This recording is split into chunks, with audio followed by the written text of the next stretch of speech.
Salam alaikum. Bismillah wa salatu salam ala sayyidina Mohammed sallallahu alayhi wa sallam.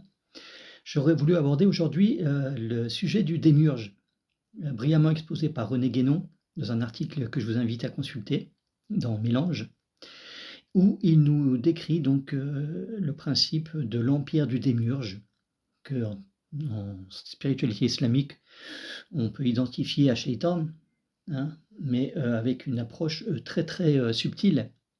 Il nous montre comment nous sommes sous l'emprise du démiurge, ce que les dissidents nomment, eux, plutôt la matrice artificielle, qui s'est substituée au royaume divin dont nous sommes les représentants. Et donc on est passé d'une vision originelle saine, hein, du point de vue primordial, tout vient de Dieu, tout retourne à Dieu, le bien dont il est la source, et le mal aussi qui n'est qu'une correction et un moyen de retourner à lui. Comment on est passé donc d'un monde de profusion, de mode de vie sain, naturel, hein, de l'unité où chacun a sa place, les limitations ne sont qu'un pointeur vers l'illimité, après la chute, après la séparation, à le nefs qui s'est de plus en plus solidifié, qui s'est de plus en plus affirmé, c'est-à-dire le proprium, hein, l'individuation, qui fait que petit à petit, graduellement, on est descendu dans la matière, hein, jusqu'à voilà, très récemment avec l'action des forces antitraditionnelles, des forces de la subversion. On en vient à un point de vue tout individualiste, hein, où l'homme est coupé de la nature, où on est divisé en races, en religions, en nations, les sexes montés les uns contre les autres, les classes qui se battent les unes contre les autres. Et on est arrivé à un point de solidification, hein, dans la matière, qui nous rend imperméables aux influences spirituelles. Comme dit René Guénon, c'est comme si on avait fermé les portes du ciel. Mais on arrive maintenant donc à un autre stade, hein, avec la post-modernité. On arrive au stade de la dissolution, où même toutes ces limites, toutes ces barrières sont maintenant réduites à néant. Et alors on se retrouve dans un état de dispersion et d'indifférenciation qui pourrait nous rappeler l'état primordial, hein, d'unité, mais qui en fait n'est pas l'unité, et plutôt l'uniformisation. Hein, donc ça fait penser aux robots, où petit à petit on voit bien autour de nous les gens qui pensent tous pareil, qui s'habillent tous pareil, qui ont tous, hein, qui font partie d'un système totalitaire, où il est interdit de penser différemment ou de vivre différemment. Et donc c'est en quelque sorte une inversion du système de l'état originel, hein, où tout a été déstructuré au nom d'une libération, hein, donc on s'est libéré des nations au nom de la paix, alors que ça nous mène à la guerre. On s'est libéré de la famille, où maintenant c'est chacun pour soi pour être mieux en fait contrôlé.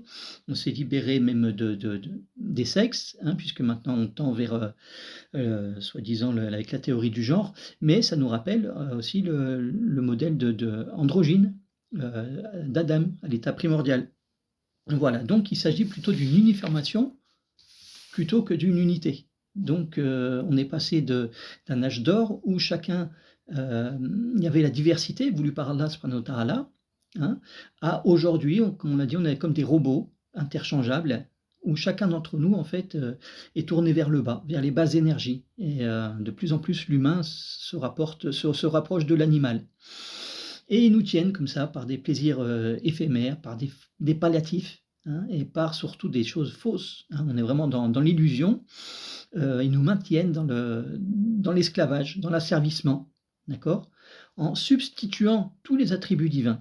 Voilà, c'est ça que je voudrais bien insister là-dessus. Comment, en fait, tous les attributs divins ont été substitués par le démiurge. Comme on dit, le diable singe le bon Dieu. C'est-à-dire que, par exemple, on est passé d'une religion traditionnelle qui vient d'en haut à une religion maintenant donc pseudo-scientifique, hein, qui prétend dire ce qui est vrai, ce qui est faux, ce qui est bon, ce qui n'est pas bon. D'accord? Ce qui est la morale se réduit maintenant à simplement l'utilitarisme. Qu'est-ce qui est profitable, qu'est-ce qui n'est pas profitable? Qu'est-ce qu'on a encore comme autre exemple? C'est voilà, au niveau psychique aussi, comment maintenant le système, hein, si on peut l'appeler comme ça, détient même le monde de nos rêves. On ne rêve plus par nous-mêmes, hein, on rêve à travers des films, à travers le monde virtuel, à travers des jeux, des divertissements. C'est vrai pour le domaine de la spiritualité aussi, si on veut, où normalement on se nourrit de lumière, de la lumière divine, mais non, maintenant, hein, on se nourrit des, mmh, des brillances, artificielles, du monde, des centres commerciaux, de la consommation et de cette consommation, pour l'avoir, il faut produire, donc il faut donner son temps, son énergie, vendre son âme. C'est vrai aussi pour le domaine de l'alimentation, on sait très bien tout ça, on va pas revenir là-dessus. On sait que tout ce qu'on mange est faux et mauvais pour la santé et c'est devenu complètement artificiel. Ils nous tiennent aussi, le système nous tient en nous promettant la sécurité, hein, que voilà, ils nous font miroiter toutes sortes de peurs à travers, un matraquage médiatique, peur du virus, peur du russe, peur de la guerre et cetera et ça marche aussi pour la santé. Maintenant, bientôt, il va falloir, payer pour vivre, en fait, hein. C'est-à-dire que même notre corps ne nous appartient plus. Nos enfants ne nous appartiennent plus. On est obligé de les mettre à l'école. Vous rendez-vous compte? Pour qu'ils puissent mieux les asservir, hein, les endoctriner, leur faire le conditionnement nécessaire à faire les petits esclaves modernes. Voilà, enfin, les domaines d'application de cette, substitution sont nombreux et on voit comment tous les attributs divins, Huwa ar-Razaq, c'est lui qui nourrit, Huwa al-Amin, c'est lui qui donne la sécurité, c'est lui, les plus beaux noms lui appartiennent, hein et finalement, en fait, plutôt que de s'en remettre à Dieu, de se tourner vers Dieu et de chercher en nous, toutes ces ressources, eh bien, on va se donner au système. Voilà, on va être asservi, hein et c'est devenu donc, c'est un processus qui s'est mis en place petit à petit, mais là, ça te prend vraiment une tournure, assez inquiétante puisque c'est sous la tutelle de la technologie, hein, de l'intelligence artificielle qui maintenant, ficelle tout. Donc on en arrive vraiment à un domaine de plus en plus, totalitaire et avec cette IA ben, on voit clairement, ce que nous avait enseigné le prophète sallallahu alayhi wa sallam à propos de l'avènement du Dajjal, hein, comme quoi il arriverait en tant que savant. Donc, là on en est là, hein, on demande à l'IA, voilà comment je dois faire ci, comment je dois faire ça. Elle est très compétente, très efficace, hein, mais bientôt étape suivante, prophète, c'est-à-dire qu'on va lui demander: «Qu'est-ce que je dois faire pour arriver à ça?» Hein, c'est-à-dire qu'il va nous prédire bientôt le futur, on va bientôt lui remettre, en main notre économie, toute la gestion de toute l'humanité, hein, et là, donc on en arrivera au troisième stade où le Dajjal se prétendra Dieu, hein, donc voilà comment donc tout a été inversé, hein, quand on arrive à un retournement complet des valeurs, d'accord? Et donc on le voit de nos jours avec, ce goût pour la transgression qui maintenant est clamé haut et fort de partout et c'est choquant. Donc on arrive vraiment, on va arriver vraiment au plus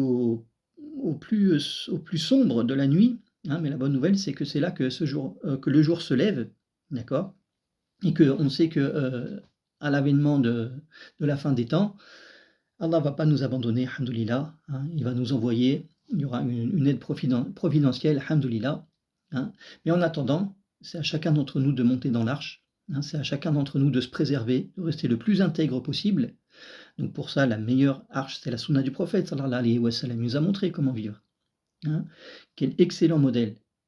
Alors bien sûr, on a tellement grandi, dans le royaume de Pharaon comme Moussa, alam nurabbika fina, que ça devient très difficile de s'en extraire, hein. On a goût à tous ces plaisirs, à ce fromage râpé, à cette mayonnaise, à rouler en voiture, à notre internet, et on voit que tout est maintenant aux mains d'un système unique et qui devient très difficile, hem, de s'en extraire. Alors c'est possible, hein, c'est possible, après c'est chacun selon ses capacités, voilà, chacun selon son degré d'avancement. Je pense même maintenant que ça peut se faire, à différents endroits. C'est Allah qui offre des opportunités, des possibilités et c'est à chacun d'entre nous de faire les bons choix, hein, et de les assumer. Mais surtout à chacun d'entre nous d'être lucide, hein, de se rendre compte que, on est aux mains, hein, on est sous l'emprise du démiurge. Il nous contrôle, entièrement, notre corps, notre et cetera, notre âme. Bon et l'esprit justement, c'est le seul domaine où il peut pas, hein. Donc c'est à nous, eh bien, de se tourner vers Allah subhanahu wa ta'ala, hein, de retourner, de faire tawba et de vivre, en s'en remettant à lui, en étant conscience qu'on est uniquement son serviteur, que tout vient de lui, tout provient de tout retourne à lui. Donc à nous de faire cet effort et après il nous permettra par sa grâce, par sa faveur, hein, c'est pas par nous, c'est pas par nos efforts, il nous permettra de préserver cette intégrité, hein, on ne parle pas d'intégrisme, mais comme dit Gilles, pas non plus d'intégration, on parle d'être intègre, c'est-à-dire rester fidèle au principe unique, d'accord? Et on demande à Allah qu'il nous aide par sa grâce et sa bénédiction. Et Dieu est plus savant. Walhamdulillah, wa astaghfirullah, wa assalamu alaikum.